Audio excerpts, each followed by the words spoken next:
Assalamualaikum warahmatullahi wabarakatuh. Peperangan antara Armenia melawan Azerbaijan yang terjadi sejak akhir September 2020 kini telah berlangsung sekitar 1 bulan dengan hasil yang semakin memperlihatkan kekalahan Armenia, setidaknya sampai video ini dibuat. Di dalam berbagai hadis Nabi dan athar sahabat Rasulullah memang diketemukan nama yang menyebutkan Armenia dan Azerbaijan. Namun di sini yang diulas hanya masalah yang berkenaan dengan tanda-tanda akhir zaman, khususnya yang berkenaan dengan tema rentetan kehancuran negeri-negeri yang dimulai dari kehancuran Armenia hingga kemunculan Dajjal. Karena kemungkinan besar apa yang terjadi sekarang adalah perkara tanda akhir zaman tersebut yang sudah dimulai dari zaman kita. Disebutkan dalam kitab Mustadrak Al-Hakim, Al-Jaziratu aminatun minal khorobi hatta tahroba Armenia, wa Misru aminatun minal khorobi hatta tahroba Al-Jazirah, wal Kufatu aminatun minal khorobi hatta tahroba Misr, wa la takunul malhamatu hatta tahroba Al-Kufah, wa la tuftahu madinatul kufri hatta takunal malhamah, wa la yahrujud dajjalu hatta tuftaha madinatul kufri. Al-Jazirah aman dari kehancuran sampai terjadinya kehancuran Armenia, dan Mesir aman dari kehancuran sampai terjadinya kehancuran Al-Jazirah, dan Kufah aman dari kehancuran sampai terjadinya kehancuran Mesir, dan Malhamah, yakni perang akhir zaman di masa Al-Mahdi, tidak akan terjadi sampai Kufah hancur, dan tak akan ditaklukkan negeri kafir sampai terjadinya Malhamah, dan Dajjal tidak akan keluar sehingga negeri kafir ditaklukkan. Athar tersebut paralel atau senada dengan sabda Rasulullah, Umranu Baitil Maqdisi Khorobul Yasrib, wa Khorobu Yasrib Hudurul Malhamah, wa Hudurul Malhamati Fathul Konstantiniyah, wa Fathul Konstantiniyati Hurujud Dajjal. Ramainya urusan Baitul Maqdis adalah kehancuran Yasrib atau kota Madinah, dan kehancuran Yasrib adalah terjadinya Malhamah, dan terjadinya Malhamah adalah penaklukan Konstantinia atau kota Konstantinopel, dan penaklukan Konstantinia adalah keluarnya Dajjal. Kalimat terakhir tentang kemunculan Dajjal juga senada dengan pernyataan Nafi, Ya Jabir, la naro Dajjal yahruju hatta tuftahar rumu. Hei Jabir, kita tak akan melihat Dajjal keluar sehingga Rum telah ditaklukkan. Nama-nama di dalam ketiga riwayat tersebut, yakni Baitul Maqdis, Mesir, Yasrib atau Madinah, telah sama-sama kita kenali. Hanya lokasinya mungkin bertambah atau berkurang di zaman sekarang. Semisal wilayah Armenia pada masa ditaklukkannya wilayah itu oleh generasi sahabat Nabi dan menjadi keamiran yang bernama Keemiran Armenia, areanya lebih luas dan sebagian meliputi wilayah Turki dan Kurdi. Sedangkan Kufah adalah ibu kota wilayah Irak di masa lalu yang sekarang menjadi bagian dari negara Irak modern. Lokasinya terletak di selatan atau bagian bawah Irak dan termasuk dalam area yang disebut Mesopotamia bawah atau Baja Mesopotamia. Sedangkan wilayah yang disebut Al-Jazirah tak akan bisa dikenali kecuali dengan mencermati sejarah generasi awal Islam.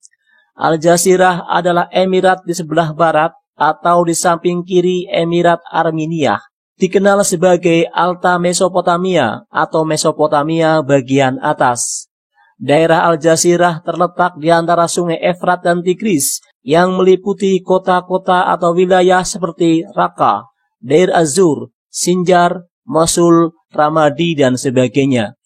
Di zaman sekarang, lokasi Al-Jazirah membentang dari sebagian Suriah hingga Irak bagian atas atau Irak bagian utara, tapi nama itu sudah tak lazim dipergunakan. Kunci untuk mengetahui apakah rentetan peristiwa kehancuran atau horob ini telah dimulai di zaman kita, sebenarnya malah ada pada berbagai kejadian di wilayah yang disebut Al-Jazirah tersebut. Di samping berbagai riwayat yang menyebutkan berbagai kejadian di lokasi tersebut sangat banyak, juga berbagai peristiwa besar atau peristiwa yang menarik perhatian dunia telah muncul di situ, baik disadari atau tidak, yang membuktikan nubuat-nubuat tersebut. topik ini memerlukan pembahasan tersendiri. Tapi setidaknya yang bisa kita sebutkan sekarang adalah peristiwa semacam Perang Teluk di tahun 1990, invasi Amerika atas Irak di tahun 2003, hingga kemunculan ISIS di Raqqa pada awal tahun 2014. Kalau salah satu tahun-tahun itu yang dimaksud sebagai awal kehancuran Al-Jazirah, maka peristiwa awal kehancuran Armenia tentunya sudah dimulai sebelum tahun-tahun itu. Karena Armenia disebutkan sebagai negeri pertama yang mengalami horob atau kehancuran, sebagaimana riwayat Makhul. Awalul ardu khoroban Armenia, thumma Misr. Sesungguhnya Armenia adalah negeri yang pertama kali akan mengalami horob atau kehancuran, dan baru kemudian Mesir. Horob yang bermakna kehancuran atau roboh di sini tentu bukan sembarang horob atau asal hancur dan asal roboh tanpa mengenal waktu dan tempat, tetapi merupakan rentetan peristiwa kehancuran negeri demi negeri di waktu menjelang terjadinya malhamah yang disusul kemunculan Al-Mahdi yang memimpin kaum muslimin dalam malhamah atau perang akhir zaman itu hingga keluarnya Dajjal. Ternyata memang sengketa Armenia dengan Azerbaijan memperebutkan Nagorno-Karabakh sudah dimulai sejak tahun 1988 hingga 1994, 2 tahun sebelum terjadinya Perang Teluk. Peperangan tersebut berakhir dengan hasil kemenangan Armenia yang merebut wilayah Nagorno-Karabakh, meskipun tak diakui dunia internasional. Setelah kejadian yang bermula di tahun 1988 tersebut, peperangan baik yang terjadi sekedar letupan kecil dan singkat hingga yang berlangsung lama dan memakan banyak korban jiwa memang menjadi bagian konflik di wilayah tersebut bersama dengan perjanjian damai yang kadang dilakukan yang kerap juga dilanggar. Ketika konflik Armenia dan Azerbaijan kembali pecah, ada sesuatu yang berbeda dari peperangan yang terjadi di masa sekarang dibandingkan di era 90-an. Karena pertempuran yang sekarang memiliki potensi untuk melibatkan kekuatan-kekuatan lain, khususnya Turki dan Rusia. Di dalam sebuah asar dari Ibnu Mas'ud, disyaratkan bahwa puncak kondisi konflik tersebut kemungkinan suatu saat mencapai keadaan di mana Turki dan Khazar bisa dohir, yang bisa diartikan nampak, menang, atau menguasai wilayah Azerbaijan dan wilayah Al-Jazirah. Ibnu Mas'ud radhiyallahu anhu berkata, jika Turki dan Khazar telah dohir atau menguasai Al-Jazirah dan Azerbaijan, dan Rum berada di Amak dan area di sekitarnya, Rum memerangi seorang lelaki dari Qais dari penduduk Qonasirin, yakni wilayah di antara Aleppo dan Homs, dan Sufyani berada di Irak memerangi penduduk kawasan timur, maka setiap wilayah telah genap dipenuhi dengan musuh atau permusuhan. Kejadian yang melibatkan Rum yang biasanya dianggap sebagai Eropa dan Amerika melawan As-Sufyani di medan perang lain tentu saja belum begitu jelas dengan satu riwayat ini saja. Tetapi penyebutan nama Irak menunjukkan bahwa itu adalah kondisi saat rentetan horob atau kehancuran mulai menimpa Kufah menjelang kemunculan Al-Mahdi. Yang ingin saya ambil sebagai dalil dari riwayat Ibnu Mas'ud untuk pembahasan ini adalah masalah dohirnya Turk dan Khazar atas Azerbaijan dan Al-Jazirah.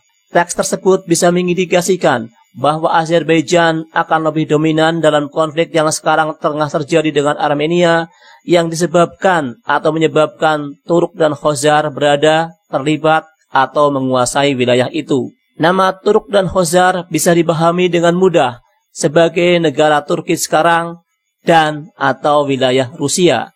Karena beberapa wilayah di bawah Federasi Rusia seperti Chechnya, Dagestan, dan beberapa lainnya yang tentara mereka biasa dikirim Rusia ketika menghadapi konflik di negara muslim, memang wilayahnya berada di lokasi yang disebut Khazar atau Khazar. Khazar atau Khazar adalah nama lain dari Kaukasus yang dinamakan demikian karena di wilayah Kaukasus pernah berdiri kerajaan Khazaria yang telah hilang di zaman sekarang. Juga fakta telah menunjukkan bahwa negara Turki yang sekarang bersama kekuatan Rusia yang memiliki kekuatan dari Turk Khazar atau Turk Kaukasus untuk membedakan dengan Turk Turki memang terlibat aktif dalam peristiwa di wilayah yang dulu disebut Al-Jazirah ketika kedua kekuatan itu yakni Turki dan Rusia terlibat di konflik Suriah yang merupakan bagian dari wilayah Al-Jazirah.